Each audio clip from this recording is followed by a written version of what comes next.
Buddhism, the religion of no religion. Only the wise see it. Buddhism stands as a lion's roar in a world of countless creeds and self-help. Amid today's spiritual marketplace, flooded with everything from ancient religions promising heavenly rewards to modern gurus selling positive thinking, the Buddha's teaching remains unapologetically unique. It does not bend to whim or trend. It cuts through confusion with 5 timeless qualities that define the true Dhamma truth he taught. These 5 qualities, immediately effective inviting investigation, timeless leading upward and to be realized by the wise, were extolled by the Buddha himself as the hallmarks of the Dhamma. They are the pillars that make Buddhism different from any other path. Today, we will journey through each of these 5 timeless truths.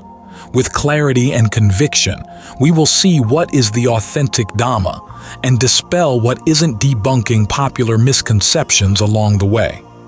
Prepare for a candid, penetrating look at why the Buddha's message, over 500 years old, remains immediately practical, empirically verifiable, changeless through time, progressively uplifting, and ultimately a journey each wise person must walk alone.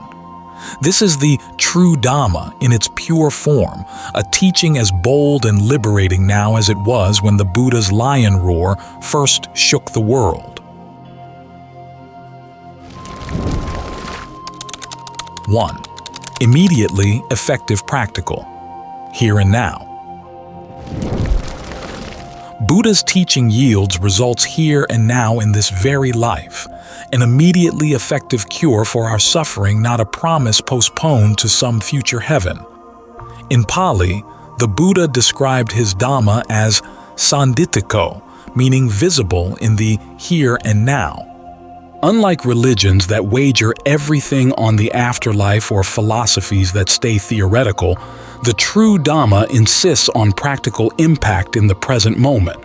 One can test it and feel the difference immediately, just as one feels the relief of removing a pebble from one's shoe right now. The Buddha emphasized direct experience. When greed or anger arises in your mind, you can know it and see the suffering it causes. When greed or anger vanish, you experience the immediate relief. As he explained to a wanderer named Savaka, when greed is present within you, you discern greed is present. When greed is absent, you discern it is absent. That is one way the Dhamma is visible here and now. This tangible awareness of our mental states and the instant benefit when unwholesome states subside is not a distant ideal but a present reality. The Dhamma works, and you can verify it today, not only after death. Consider a practical example. A person overwhelmed by anxiety begins practicing mindfulness of breathing as taught by the Buddha. Almost immediately, they notice their racing heart calm and their mind clear. This isn't magic or blind faith, it's cause and effect. By coming back to the present moment, by letting go of obsessive worry, the teaching produces peace here and now. Modern mindfulness programs adapted from Buddhist practice have shown measurable stress reduction and improved mental health in weeks or even days, a testament to the immediate effectiveness of the core Dhamma when applied. Unlike some pop spirituality that only affirms everything will be okay, eventually, Buddhism gives you a toolbox to alleviate suffering now. It doesn't ask you to wait for heaven or enlightenment in a far-off future. It shows you how to start tasting liberation today, in each moment free of greed, hatred, and delusion. History provides dramatic illustrations. Emperor Ashoka of India was once known as Kandasoka Ashoka, the cruel, bloodthirsty conqueror. After embracing the Buddha's Dhamma, he underwent an astonishing transformation in his own lifetime, becoming Dharmasoka Ashoka, the righteous, a patron of compassion and non-violence. The immediate practical effect of Buddhism turned a tyrant into a humanitarian. Closer to our time, countless individuals lost in addiction or anger have found through meditation and the precepts an instant anchor of sanity. Even on day one of practice, one might feel a burden lifted. The very first honest observation of craving or ego starts weakening its power. No permission from a priest or delay for a final judgment day is needed. The relief begins now. Importantly, this immediacy sets Buddhism apart from paths that predicate fulfillment solely on future rewards. In some theistic religions, one may endure a lifetime of hardship banking on salvation after death. In contrast, the Buddha declared that nirvana is to be realized in this life, and even short of nirvana, his followers enjoy a better here and now. He frequently spoke of the visible benefits in this very life that Dhamma practice brings, such as fearlessness, joy, and freedom from remorse, calling these the Dhamma visible here and now. If a teaching yields no amelioration until an uncertain afterlife, the Buddha would question its usefulness. True Dhamma works like good medicine. If taken correctly, you start healing immediately. As a famous simile goes, the label on a medicine bottle won't cure you. It's the efficacy of the contents that matters. Likewise, Buddhism isn't about clinging to a religious label. It's about results. If the teaching of the Buddha is effective use, it urged one modern scholar monk, and do not be concerned with the label. The only test that counts is whether suffering is actually reduced here and now. By this standard, much of what masquerades as spirituality today falls short. Think of self-help programs that hype you up with positive affirmations but leave you deflated days later, or New Age fads that promise cosmic rewards if you just believe hard enough. These often lack a mechanism for real-time transformation. The Buddha's approach is refreshingly down-to-earth: do good, clear your mind, observe reality, and you will feel the difference immediately. As one Buddhist text boldly states, just as every drop of the ocean has the taste of salt, every drop of the Buddha's teaching has the taste of freedom, a taste you can savor now. In summary, the true Dhamma is immediately effective because it deals with the present causes of suffering and their present cessation. This pragmatic quality sets Buddhism apart from any teaching that is either too abstract or too deferred into an uncertain future. The Buddha offers validation through experience here and now, and as we shall see, he extends an open invitation to anyone to come experience it for themselves, which brings us to the next timeless truth. 2. Come and see directly. Verifiable.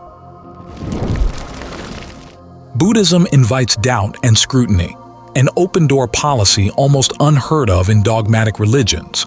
The phrase ehipassiko means come and see for yourself. The Buddha did not demand unthinking faith. He encouraged questions and personal verification. This stance was radical 25 centuries ago and remains so today.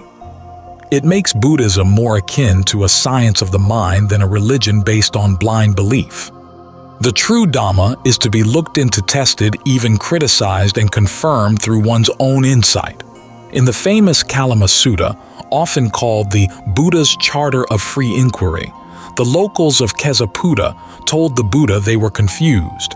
Many teachers passed through town, each proclaiming their doctrine as the truth. Whom to believe? The Buddha's reply was a breath of fresh air.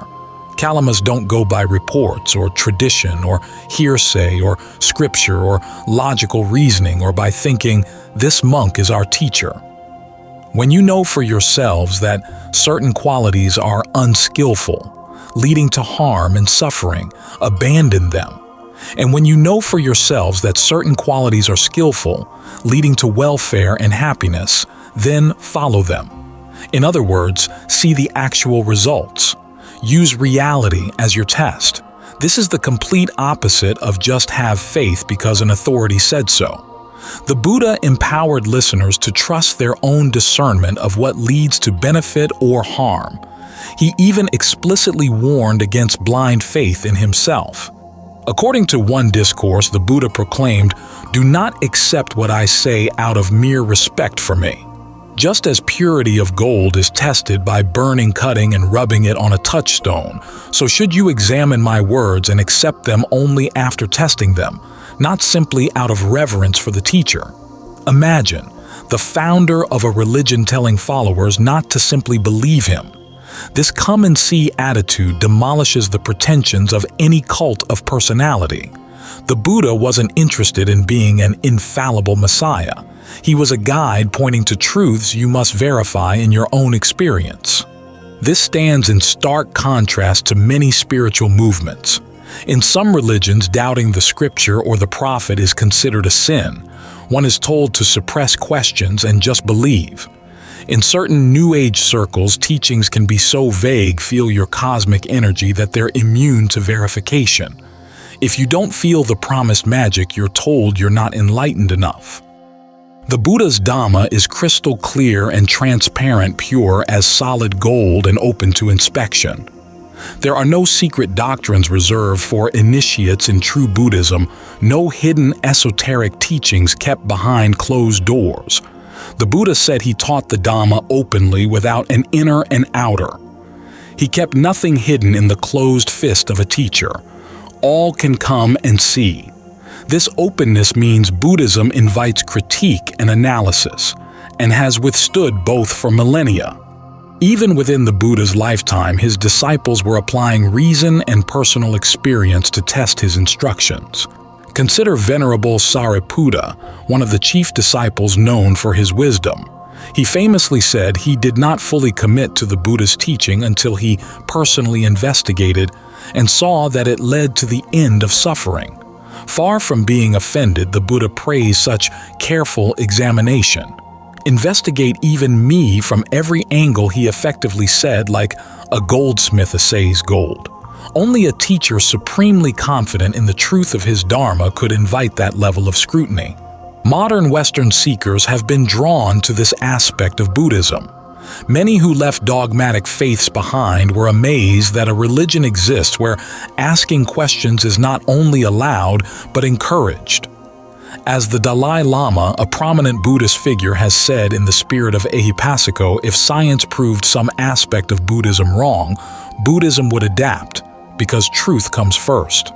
Now, core Buddhist truths like impermanence or the efficacy of meditation have only been reinforced by modern inquiry, not refuted. Psychologists came and saw the effects of mindfulness in labs and found significant benefits. Neuroscientists peered into the brains of meditators and saw for themselves changes in regions associated with compassion and stress. In these ways, the invitation to come and see continues to be honored. Buddhism doesn't fear investigation. It thrives under it. This verifiability also means each person's experience is paramount. Buddhism doesn't impose a dogma and declare any personal experience that contradicts it a heresy. Instead, it says, look deeply at your life. The evidence of the Four Noble Truths that clinging causes suffering, for example, is found in your own heart and mind. There is a famous exchange where the Buddha asks a practitioner, do you feel greed leads to your harm or welfare? The practitioner confirms it obviously leads to harm. And when you're free of greed, is that harmful or beneficial? It's clearly beneficial. In this way, the Buddha concludes you can know this teaching is true here and now. No leap of faith required, just honest observation. Another implication of come and see is that Buddhism is not coercive. There's no command to convert or else suffer eternal damnation. The Buddha only says, here is the path to peace. Come see if it works for you. It's an invitation, not an ultimatum. This invitational nature is worlds apart from proselytizing movements or exclusive cults that insist theirs is the only way and you must accept unseen claims. Ironically, because Buddhism doesn't coerce, it has spread peacefully across cultures. People adopt it because they tried it, and it resonated not due to force or fear. Of course, come and see cuts both ways. It means you, the seeker, have to actually do the looking. The Buddha can point out the reality, but you must investigate. Some lazy spiritual seekers might prefer to be told comforting certainties. Buddhism won't indulge that. It will relentlessly turn you back to your own experience. Don't take my word for it. Examine life, examine yourself. This is why Buddhism often attracts the intellectually honest and those disillusioned by dogma. It does not demand you accept anything on blind faith. Not even the Buddha's existence was to be taken on faith, as he often told skeptics to observe the Dhamma truth itself, not the person. He who sees the Dhamma sees me, the Buddha said, and he who sees me sees the Dhamma. The teaching and truth were what mattered, not worshiping the teacher's personality. In summary, the true Dhamma says, "Come and see." It throws open its doors to inquiry, welcomes doubters, and makes reason an ally rather than an enemy. Any teaching that insists you just believe or else, or that hides behind mystery when you ask for evidence, is not the Buddha's way. The Buddha's way is fearless and transparent, like a clean forest pool you are invited to drink from after testing its water. This spirit of inquiry laid the foundation for the next timeless truth, the idea that Buddhism's core truths are not just personally verifiable but universal constants, truths that hold in all times and places. We turn now to Buddhism's timeless nature. 3. Timeless truth, unchanging through time. Truth, if it is truth at all, does not expire. The Buddha boldly characterized his teaching as akaliko, meaning timeless, not subject to change with time. In an era where ideas and ideologies seem to come and go like fashions, the Dhamma's timelessness is a powerful differentiator. It claims and has demonstrated that its principles are universal laws valid in the ancient Ganges Valley in modern Manhattan, and for that matter on Mars or in any imaginable future. The true Dhamma is truth that was true before the Buddha rediscovered it, and remains true whether people believe in it or not. The Buddha himself explained this clearly. He said, "Whether Tathagata's Buddhas arise or not, this principle remains: all conditioned things are impermanent. All conditioned things are unsatisfactory dukkha, and all things are not self. These are the three marks of existence, the fundamental facts of life. They weren't invented by a doctrine. They were noticed by an awakened mind. Even if no one taught it, fire would still burn and craving would still result in suffering. In short, Buddhism is built on truths that do not change over time because they describe the very fabric of reality. People may ignore reality for a time, just as humanity once ignored germ theory before it was known. But ignorance doesn't change the nature of germs. Similarly, ignoring impermanence or the law of moral cause and effect karma doesn't negate their operation. It just means one suffers their consequences blindly. The Buddha simply uncovered and articulated timeless realities so that we might live in harmony with them. Consider how remarkable this is. Many religions or philosophies are deeply tied to the era and culture in which they emerged. They carry assumptions that later ages find outdated. For example, some holy texts of various faiths contain cosmologies or social laws that modern people recoil from, for example, descriptions of the universe that conflict with science, or ancient moral codes no longer acceptable. But the Buddha's core teachings, the Four Noble Truths, the Eightfold Path, the law of impermanence, causality, non-self, do not date. They were as true in 500 BCE as they are in 2025 CE. People still grow old, get sick, and die. Clinging still breeds sorrow. Compassion and wisdom still lead out of suffering. Not a single one of these truths has been overturned by the passing of centuries. If anything, our modern knowledge has corroborated them. Psychology acknowledges the endless craving of the human mind and how it leads to dissatisfaction, basically the second noble truth. Neuroscience finds no fixed self in the brain, just a flow of processes echoing the Buddha's not-self doctrine. Even physics at a cosmic level sees the impermanence of all formed things. Stars are born and die, subatomic particles blink in and out of existence. The Buddha's Dhamma is evergreen because reality is its authority, and reality doesn't change just because times change. Meanwhile, consider the churn of self-help trends in Western culture. One decade, everyone touts Freudian psychoanalysis. Another decade, it's all about positive thinking. Then comes the mindfulness boom, ironically borrowing from Buddhism. Then the next trend, perhaps psychedelic therapy or biohacking happiness. Each promises to finally solve our mental woes, and each is partly true but partly hype, and often they fade when flaws emerge or a new fad takes over. Buddhism, by contrast, has taught the same liberating principles and methods of mind training for over 2 millennia. Meditation is not a recent wellness hack. It's a time-tested practice. The ethical precepts in Buddhism, like non-violence, honesty, restraint, are not old-fashioned rules. They're timeless guides to harmonious living, as relevant in the age of social media as in an ancient village. Far from being stuck in the past, Buddhism's core feels tailor-made for the present precisely because it addresses unchanging human predicaments: greed, fear, loneliness, the search for meaning. New Age movements often bill themselves as purveyors of ageless wisdom. But when you inspect them closely, many are modern concoctions repackaging bits of older traditions with pop psychology. And they tend to evolve or fizzle as cultural tastes change. In contrast, the ageless wisdom of the Buddha is literal. Generation after generation of practitioners verify the same truths through their own experience. A monk in Sri Lanka, a nun in Germany, a lay meditator in California.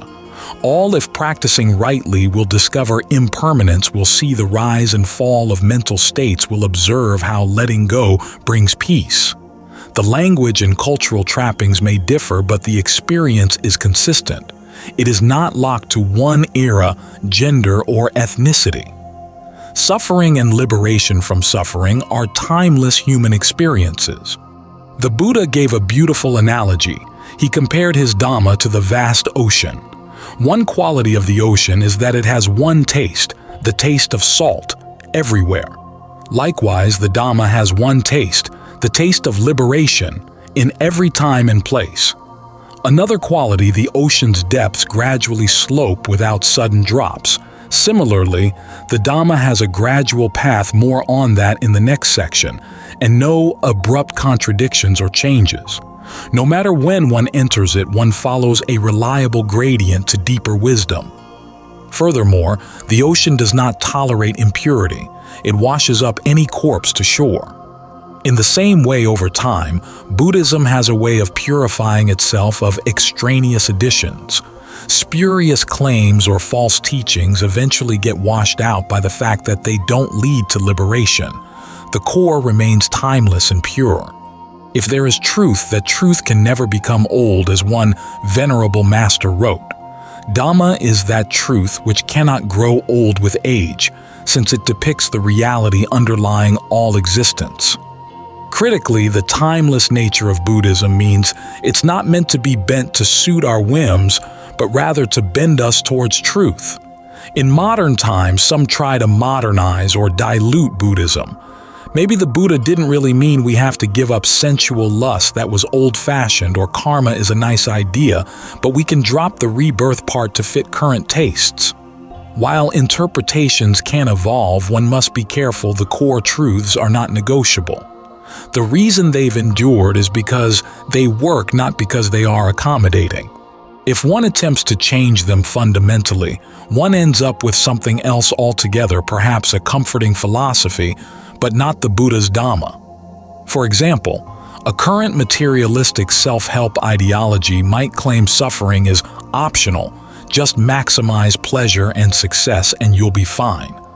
This directly contradicts the first noble truth that some suffering is inherent in life, and the Buddhist solution is to face and uproot the cause of suffering, not merely mask it with pleasure. Over 26 centuries, countless kings, merchants, and scientists have tested the Buddha's radical claim that worldly pleasures and acquisitions can never yield lasting satisfaction, and history vindicates the claim. Wealth and technology have soared in parts of the world, yet anxiety and discontent remain rampant. The Buddha's analysis of the human condition remains timelessly accurate. To label Buddhism unchanging is not to say Buddhist culture hasn't adapted. It has, and beautifully, so to many lands. But these adaptations, Zen, Theravada, Vajrayana, etc., are like different flowers blossoming from the same seed. The seed, the timeless Dhamma, is the same DNA everywhere. All schools still affirm impermanence, karma, the Four Noble Truths, and the goal of nirvana. This unity is remarkable. No matter how Buddhism spread, its core doctrines did not split into incompatible new revelations. You won't find a Buddhist sect claiming a wholly new truth that contradicts the historical Buddha. If you do, it likely isn't considered authentic Buddhism by others. This is unlike many other religions where sects diverge on fundamental beliefs over time. The timeless Dhamma provided a common reference that all genuine traditions keep returning to. In some, Buddhism is timeless truth, not in the sense of an antiquated museum piece, but as eternally relevant law. The true Dhamma doesn't bend or break with time because it represents how things are. As the Buddhist scriptures declare, the Dhamma is valid universal experience which the Buddha gave to the world as universal truth. We suffer now for essentially the same reasons people suffered in the Buddha's time, and we are freed in the same way they were freed. The packaging may change, but the contents, the taste of release, never does. Next, we explore how this timeless truth is not a static doctrine, but a path leading onward, a trajectory of growth and upliftment. Buddhism is not just about seeing truth and sitting there. It's about climbing progressively higher toward ultimate freedom. 4. Leading upward. Wholesome progress. The Dhamma is often described as opanayiko, meaning leading one onward or upward. Buddhism is a path of gradual, wholesome progress, a journey of continuous personal evolution culminating in enlightenment. Unlike paths that are either circular, performing the same rituals over and over with no higher goal, or one-and-done instant salvation through one act of faith, the Buddha's path is a step-by-step ascent. Each step brings you to a higher level of understanding virtue and inner freedom than the last. It's a bit like climbing a mountain. The scenery, your perspective gets wider and clearer the higher you go until you reach the peak of nirvana. What sets this apart is the clarity of direction and the assurance of progress for one who follows the training. The Buddha famously said that his teaching was like a path. This is the only path for purification, he states in the Dhammapada. It starts with basic moral discipline, sila, moves to concentration and meditation, samadhi, and flowers as wisdom, panya. Each stage is wholesome, and each leads upward to the next. He outlined 4 stages of awakening, from stream enterer, the first glimpse of nirvana, to once returner, non-returner, and finally arahant, fully enlightened. These are attained in order, gradually shedding mental fetters. The Dhamma thus gives a roadmap of concrete milestones. For example, a stream enterer has irrevocably broken certain chains like belief in a permanent self and doubt in the path. A once returner has weakened deep-rooted ill will and lust. A non-returner has eliminated lust and anger entirely, no more rebirth in the sensory world. An arahant has destroyed even the finest traces of ignorance and is completely liberated. Each stage is an extraordinary purification of the heart, and they are reached one by one in sequence through practice. The Buddha illustrated this gradual climb with the simile of the ocean's gradual slope. Just as the great ocean gradually shelves slopes and inclines and there is no sudden precipice, he said so, also in this Dhamma and discipline there is a gradual training, a gradual course, a gradual progression with no sudden penetration to final knowledge. No sudden drop-offs, meaning you won't go from newbie to enlightened overnight. It's a process of development. This is crucial. Today's culture, addicted to quick fixes and instant enlightenment schemes, often fails to appreciate this point. Some modern gurus claim to hand out enlightenment in a weekend workshop, or some people think a psychedelic trip can catapult them to nirvana. The Buddha's message is sobering. There are no shortcuts. One must mature through each necessary insight and transformation. In Buddhism, effort and time are not bypassed. They are embraced as the very means by which deep change happens. And that change is cumulative and upward. Each bit of effort, each act of generosity, each moment of mindfulness, each temptation resisted, builds upon the last, lifting you a little higher out of the mud of ignorance. Even starting at the very mundane level, Buddhism leads people upward in wholesome ways. A person who begins by following the 5 precepts to refrain from killing, stealing, lying, sexual misconduct, and intoxication will almost immediately see improvements in their life: less guilt, more trust from others, a clearer mind unclouded by drugs or deceit. That's wholesome progress. Then perhaps they take up meditation and find over months that their once scattered mind can stay focused and peaceful for stretches. They've climbed further. They might then break through a significant insight, seeing, for example, how they had been causing their own suffering by clinging to control.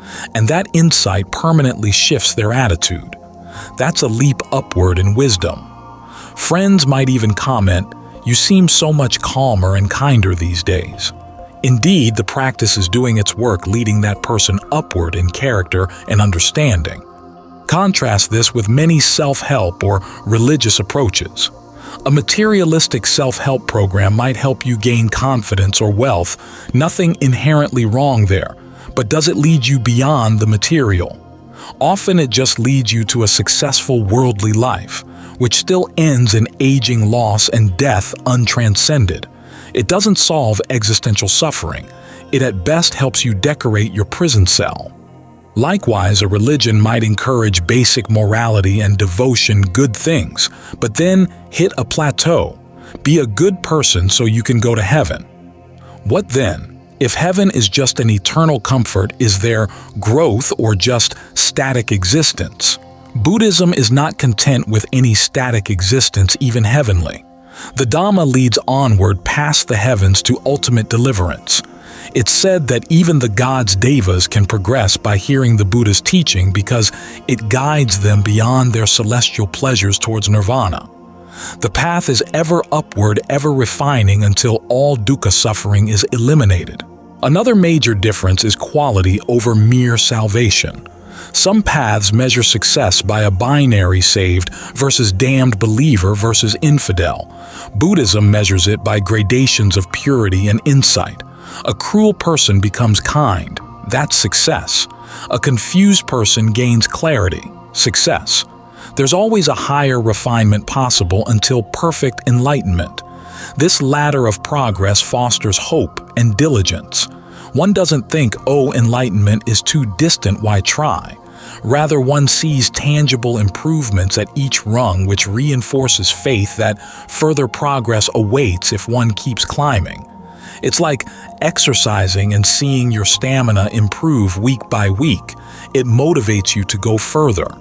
The Buddha often taught in sequences, for example, give up the lesser happiness sense pleasures to gain a greater happiness joy of jhana meditation. Give up even that joy to gain the happiness of liberation. There was always an upward trade-up to something more sublime and secure. Morality sila in Buddhism is not a mere rule set to appease a god. It's the foundation for higher development. Living ethically leads to a mind free of remorse, which supports concentration samadhi. Deep concentration then provides the stability and focus needed for insight vipassana, and insight finally blossoms as liberating wisdom panya. Each supports the next, a truly holistic upward spiral of growth. If someone tries to skip a step like seeking mystical insight while ignoring basic ethics, the progress typically collapses.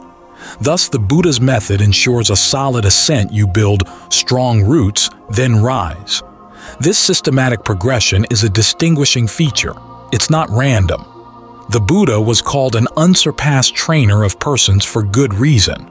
He laid out training regimens for people of different capacities to progress from ordinary to enlightened. In a sense, Buddhism is the earliest known personal development system, but aimed at the highest goal. Moreover, leading upward implies it's positive and wholesome at every step. There is nothing in the Buddha's path that asks you to do harm or compromise on virtue for some greater good. Sadly, some ideologies do the ends justify the means they claim and thus condone violence or deceit for a supposed higher cause. Buddhism repudiates that. Progress on this path is wholesome all along. You become more harmless, more compassionate, more truthful as you advance, not more fanatical or prideful. A truly progressing Buddhist becomes easier to be around, more trustworthy and gentle. If someone becomes more arrogant or dogmatic, that's a sign of spiritual bypass or wrong practice, not true progress. The Noble Eightfold Path is aptly called right view, right intention, etc., meaning each step is ethically right. The path is purifying. It doesn't involve accumulating power or achieving worldly domination. It's about conquering yourself, not others. This wholesome upward trajectory yields individuals who are beacons in society. History shows Buddhist practitioners often become voices of peace in their communities. Even when partial progress is made, a person might go from hot-headed to even-tempered, from selfish to generous. That's a transformation everyone around them can appreciate. One might ask upward towards what is the pinnacle? In Buddhism, it is the attainment of nibbana nirvana, the total extinguishing of greed, hatred, and delusion, resulting in unshakable peace and freedom. This is not an abstract promise. It's the final fruition of all the preceding training. The fact that Buddhism identifies a clear end goal and intermediate goals sets it apart from many contemporary spiritual movements that sometimes lack definition of what ultimate success is. Some New Age philosophies speak of higher consciousness but can't clearly define it, or self-help might just imply an endless pursuit of improvement with no finish line. The Buddha's path has a well-defined summit, the Arahant, the liberated one, and many have reached it following his map. The early suttas recount hundreds of people from all walks of life achieving enlightenment under the Buddha's guidance, from the formerly murderous Angulimala to the oppressed, untouchable Sopaka. The path reliably worked. It still works today. There are documented cases of people in modern times, monks, nuns, even lay people, who are regarded as having attained high stages of awakening through diligent practice. This continuity of results across time is evidence of the path's integrity and upward-leading nature. Finally, leading upward implies hope. No one is a lost cause. However low you start, even if you're, say, a criminal weighed down by misdeeds, Buddhism says you can begin purifying and you will rise. Recall Angulimala, the serial killer who became a saint in that very life under the Buddha's guidance. Or consider the many inmates in prisons today who, through Buddhist meditation programs, have transformed their mindset from anger to peace. The path meets you where you are and then elevates you step by step. There's a moving story in the suttas about a poor farmer who had so little education he could barely remember a phrase, but through faith and gradual training he attained enlightenment. The Buddha likened the Dhamma to a gentle slope precisely so that all can ascend it with patience. In Buddhism, nobody is permanently damned or incapable of growth. There is always a next step in front of you and always encouragement to take it. This positive momentum contrasts with doctrines of original sin or predestination that can psychologically burden people as fundamentally broken. Buddhism says, your nature deep down is not sin but ignorance that can be dispelled, and when it is, the radiant mind shines forth. Thus, upward progress is not piling new beliefs onto a rotten core. It's cleansing the layers of ignorance to reveal the purity that was always possible. In summary, the true Dhamma uniquely offers a path of progressive transformation. It is a journey with clearly marked stages, ethical at every step, and culminating in the highest freedom. It doesn't promise instant miracles. It promises gradual enlightenment, which is far more realistic and profound. It requires effort, yes, but also guarantees that each effort lifts you higher. Other systems may leave you treading water or peaking early. The Buddha's path keeps giving all the way to the summit. This upward journey, however, is one that no one can do on your behalf. That brings us to the final timeless truth the Dhamma is for the wise to realize individually. Each person must walk the last mile themselves. 5. For the wise to realize self-awakened understanding. The Buddha's Dhamma is to be pakatnam veditabo vinyuhi, to be experienced individually by the wise. In plain terms, no one can do your awakening for you.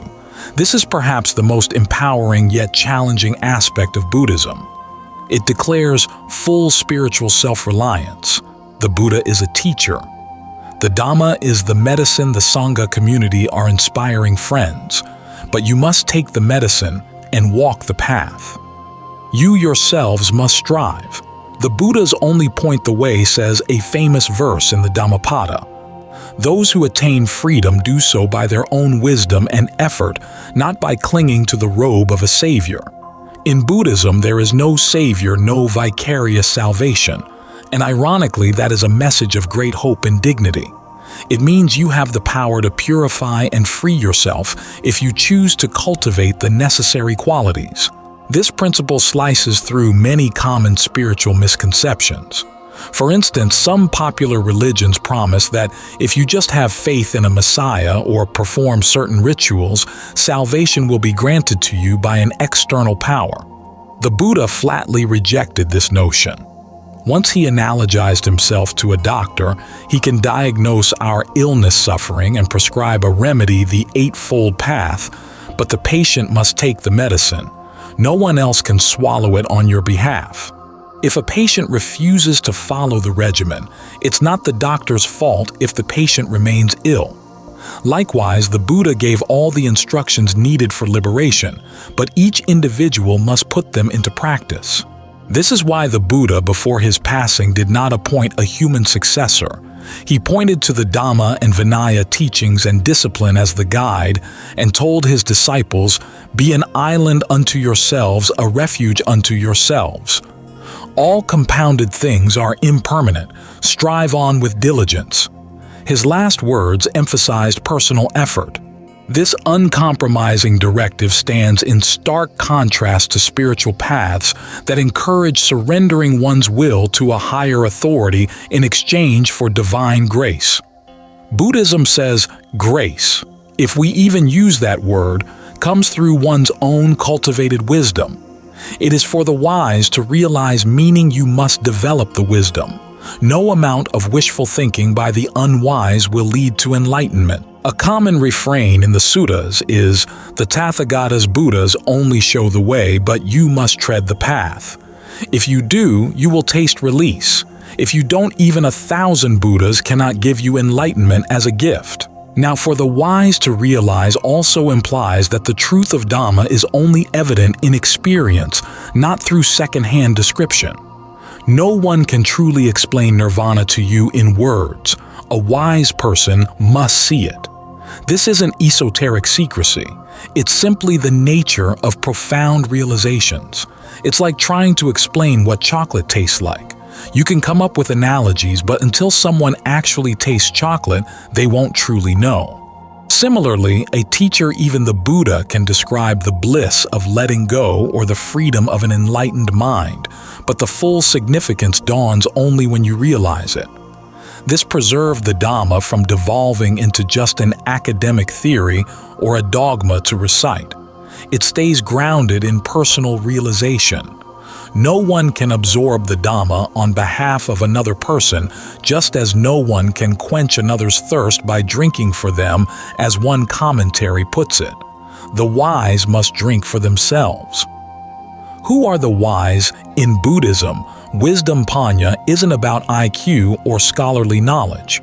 It's an earned understanding of reality that comes from purification of mind. The Buddha invites everyone to become wise by following the path. Wisdom is grown through meditation and ethical living. It's not an elitist trait bestowed at birth. So for the wise to realize is not excluding anyone. It's challenging everyone to cultivate the wisdom necessary to directly know the truth. In practice, this means qualities like mindfulness, discernment, and integrity. The Dhamma can be right in front of someone, but if they are sunk in delusion or frivolity, they won't recognize it. As the saying goes, when the student is ready, the teacher appears. Here, the teacher can also mean the Dhamma revealing itself in one's heart when one's faculties are prepared. The Buddha likened his role to that of a guide who brings you to the foot of a mountain and points out the summit path, but you must climb and see the vista with your own eyes. In the modern spiritual landscape, this notion busts a few myths. There's a trend of guru culture where devotees hope basking in a charismatic guru's presence will enlighten them, or that receiving a secret mantra or Shaktipat transmission of energy will do the trick for them. Buddhism would caution, be careful. No one can meditate or purify your mind for you. A teacher can give excellent guidance and even inspiration, but the actual work, facing your mental defilements, making tough ethical choices, enduring the restlessness of meditation until it calms, that cannot be outsourced. Some New Age practices talk of raising your vibration passively or being saved by benevolent universe energies.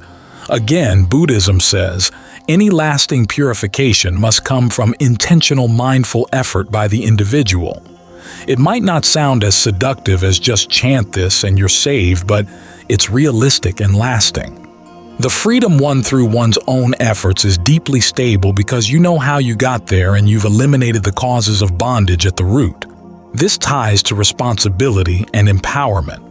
The Buddha places the reins of destiny squarely in our hands. By oneself is one purified or defiled, he taught. No one purifies another. Dhammapada v. 165. Far from that being a grim message, it's actually uplifting. You are not at the mercy of capricious gods or fate. Your actions, karma, determine your life's trajectory. If you want to better yourself, you can by your decisions here and now. If you refrain from harming and cultivate love, you benefit. If you immerse in greed and anger, you suffer. It's not about appeasing an external deity. It's about understanding and harnessing cause and effect. The wise understand this principle and thus take charge of their conduct and practice, knowing no one else can clean their mind for them. In the West, this resonates with the value of personal freedom, yet it goes further by coupling freedom with moral and mental accountability. You have the freedom to seek truth, but you also bear the results of whether you do or don't. Self-reliance in Buddhism doesn't mean you're all alone in the dark. The Buddha and enlightened ones are often compared to guides or lamp bearers who illuminate the path ahead. They point out pitfalls and milestones. The Sangha provides support and inspiration, proof that humans like us can do it. But when it comes to crossing the final threshold of enlightenment, even the Buddha cannot carry you on his shoulders. In one sutta, the Buddha refrains from magically transporting a group of monks across a flood, even though he had psychic powers. Instead, he instructs them on how to cross on their own, saying in effect that if he did it for them, they'd never develop their own abilities and wisdom. This teaching style is akin to a good parent or teacher. They won't do the homework for the child because the child needs to learn how to think. It shows deep respect for the individual's potential. Indeed, Buddhism is profoundly democratic in the spiritual sense. Each individual, regardless of caste, gender, or status, can achieve the highest enlightenment by their own cultivation. The Buddha made this point by ordaining people from all strata of society and watching many of them realize nirvana. He shattered the notion common in his time that only Brahmins or only men or only ascetics in the forest could be truly holy. Wisdom and awakening were declared open for all who earnestly seek: kings, peasants, prostitutes, merchants, anyone. The only qualifier was one's own effort and insight, that is one's wisdom, not birth or blind devotion. This individual realization aspect also guards against corruption of the teaching. Because if no one can save you, then snake oil salesmen promising easy enlightenment can be seen for what they are. Through the ages, Buddhism has had far fewer episodes of selling indulgences or promising salvation for cash than some religions, precisely because the doctrine itself undercuts that possibility. What use is buying a blessing if you still have to purify your mind? A blessing might encourage you, but it won't erase your greed or ignorance for you. Thus, Buddhism has historically placed less emphasis on external rites and more on personal practice. It's not about performing a ritual to appease Buddha. It's about understanding his message and transforming yourself. For the wise to realize means the ball is always in your court. Let's put this into a relatable context. Imagine two people seeking to lose weight. One invests in dubious pills and prayers for a miracle slim figure. The other adopts a proven regimen of healthy eating and exercise, learning about their own habits along the way. The first person hopes someone or something else will do the work. The second person understands only their own wise choices can lead to lasting change. Buddhism would be like the second approach, perhaps not as instantly appealing as a miracle cure, but genuine and enduring. And when the goal is reached, the second person has not only lost weight, but gained confidence in their capability. Similarly, the one who realizes nirvana by their own insight attains an unshakable confidence. They truly know. Their wisdom is unborrowed. Such a person is called self-awakened, or in the Buddha's case, supremely self-awakened. This doesn't mean they had no teacher, but it means the actual awakening happened in their own mind through their cultivated wisdom. No one injected enlightenment into them. This final quality of the Dhamma, to be realized personally by the wise, perhaps most starkly differentiates Buddhism from belief-centric or authority-centric systems. In Buddhism, even the ultimate authority, the Buddha, is respected as a teacher, not a savior. His greatness lies in what he realized and taught, not in him bestowing salvation. This fosters a healthy spiritual maturity. Buddhists are meant to stand on their own insight. As a result, when Westerners encounter Buddhism, they often note how empowering it feels compared to traditions that called them sheep or inherently flawed beings. Here, they are trainees and potential Buddhas if they are willing to be wise and diligent. To avoid misunderstanding, each must realize the truth for themselves does not imply a kind of solipsism where any personal opinion is truth. It doesn't mean whatever you think is true for you. It means you must personally penetrate the objective truth, the same truth the Buddha and many others have seen. It's not true because you see it. Rather, you see it because it's true. The wisdom referred to is the alignment of one's understanding with reality.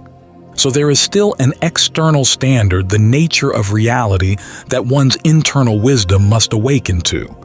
And until one is fully wise, one benefits from guidance, hence why the Buddha's teachings are so valuable. They point the way so that our own realization can eventually confirm them. As an analogy, a math teacher cannot understand a problem for a student, but they can show the method. The student then works it out and arrives at the same correct answer through their own reason. When they get it, the knowledge is truly theirs. Likewise, when a practitioner sees impermanence deeply during meditation, it's no longer a concept they heard. It's a liberating insight they own. That insight then propels them further. In conclusion, the true Dhamma demands personal awakening. It is not a spectator sport or a passive refuge where you expect to be saved by an external entity. It respects your capacity to become truly wise and nudges, even demands that you do so. And the freedom that results is profound and unshakable because it is self-achieved through understanding not granted or revocable by anyone else. This ultimate truth of self-realization ties together all the previous qualities only by coming to see the Dhamma for yourself in this life, here. And now, following a timeless path of upward progress, can you truly arrive at liberation. No one, not even the mightiest Buddha, can hand it to an unready mind. Conclusion: the lion's roar of the true Dhamma. We have explored the 5 timeless qualities that make Buddhism startlingly different from anything else in the spiritual landscape. It is immediately effective, inviting of personal verification, timelessly true, upward leading, and individually realizable by the wise. These are not mere abstract ideals. We've seen them in action through scriptural accounts, logical contrasts, and real-world examples. Together, they form a picture of the Buddha's Dhamma as a teaching of unparalleled clarity, pragmatism, and transformative power. No other tradition combines such uncompromising realism about our condition with such empowering optimism that we each can, through our own efforts, awaken from suffering. The Dhamma doesn't cajole you with fantasies, nor does it doom you with guilt or passivity. It says, here is the noble truth of suffering, immediate verifiable. Here is its cause, timeless inborn. Here is its cessation, attainable through upward development. And here is the path, come see, walk it, and realize the goal for yourself.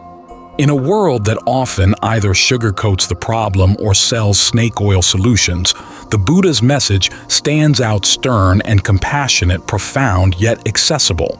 We should be clear, Buddhism is not just a philosophy to ponder, nor simply a lifestyle of calm. It is a path to enlightenment. It's intended to change you at the deepest level. And what gives it the authority to do so is precisely these 5 qualities we discussed. If any of these were missing, the teaching would lose its force. Strip away immediate effectiveness and Buddhism would be just lofty talk with no proof. Remove come and see and it would be a dogma demanding uncritical faith. Without timelessness, it could be dismissed as archaic or merely cultural. Without leading upward, it would offer no trajectory of hope, just a flat routine. And without being for the wise to realize, it would devolve into worship and dependency, defeating its whole purpose. But Buddhism has all these qualities in harmony. That is why, after 500 years, people from Silicon Valley executives to Tibetan nomads, from trauma survivors to philosophy professors, are still drawn to the Buddha's teaching. They sense in it something solid and true, something that addresses both the heart and the intellect. It's compassionate in its immediate relief of suffering and unyielding in its demand for genuine insight. It doesn't merely comfort us, it challenges us to grow and frees us through growth. Emotionally, the journey through these truths can be moving. The idea that no matter how lost you feel, you can right now take a step that alleviates suffering, that gives solace. The idea that you need not take anyone's word on faith, you can discover truth yourself, gives confidence and courage. The notion that you are touching something eternal when you practice the Dhamma, walking the same path, trod by enlightened ones through the ages, provides a sense of profound connection and purpose. Recognizing that you are ascending toward the highest good each day you put in effort brings joy and meaning. And finally, knowing that your enlightenment rests in your hands, not subject to another's whims, instills a sense of liberation even before the final liberation. because you've claimed responsibility for your life in the most meaningful way. In an age of mass confusion, anxiety, and spiritual dilution, these 5 characteristics of the true Dhamma shine like a beacon. They are timeless truths in themselves. Whenever Buddhism strays or gets co-opted, as sometimes happens when people reduce it to just stress relief or mix it with incompatible beliefs, returning to these hallmarks can recalibrate the compass. Ask, is this teaching yielding results here and now? Does it invite me to verify for myself or just ask me to believe? Is it consonant with the core truths that have stood forever, like impermanence, non-self? Does it lead me onward toward less greed, less delusion, more wisdom? And does it ultimately empower me to awaken, or is it making me dependent? By these measures, one can discern true Dhamma from false or incomplete versions. As an ancient text advises whatever people practice in the name of Buddhism, the basic teachings of the Buddha still exist in the original text, and it is to those timeless teachings we should keep turning. It's also worth noting that these qualities make the Buddha's teaching universal. It doesn't matter if you're a skeptical Westerner or a devout Easterner, a tech-savvy modernist or a nature-loving traditionalist. Suffering is suffering, mindfulness is mindfulness, compassion is compassion in any human heart. Thus, the Dhamma speaks to humankind as a whole. It isn't Eastern wisdom versus Western thought. It's human wisdom accessible to all who reflect. The Buddha was once asked to sum up his teaching in a single word, and he answered freedom. Every aspect we discussed points to freedom, immediate freedom from some stress freedom, to inquire freedom from time's decay freedom, to rise above our conditioning, and the ultimate freedom each must realize in themselves. Buddhism is about freedom in the truest sense, freedom won by truth and understanding, not by escapism or indulgence. As we close, picture the Buddha's lion's roar when he first taught these truths. It's said even skeptical gods trembled, realizing that what they thought permanent was not what they clung to as self was not. The true Dhamma is powerful. It even shakes the heavens because it speaks the uncompromising truth of dukkha, suffering, and its cessation. Yet, it does so for the sake of leading beings to peace. The Buddha's motive was compassion. He wanted to free beings from delusion and pain. So his roar is not a threat, but a wake-up call echoing through the ages, saying, "O humanity drowning in sorrow, there is a way out, but you must see it and walk it yourselves. Come see for yourselves this timeless, liberating truth." If you have followed along this far, perhaps you feel inspired to take up that invitation, to test these principles in your own life. Try a Buddhist meditation or read a discourse of the Buddha and see if something clicks in your heart. You might find, as millions have, that these 5 qualities become vividly clear in your own experience, that the Dhamma truly is immediately effective, inviting, ageless, uplifting, and enlightening. And if so, you will have understood firsthand what makes Buddhism different. It is nothing less than the path to the end of suffering walked by the wise in freedom and joy. That path is open to you here and now. The Buddha has shown the way without secrets or apology. The rest is up to each of us. Appamada, heedfulness. Strive on with diligence. The timeless truth awaits to be realized by those willing to see.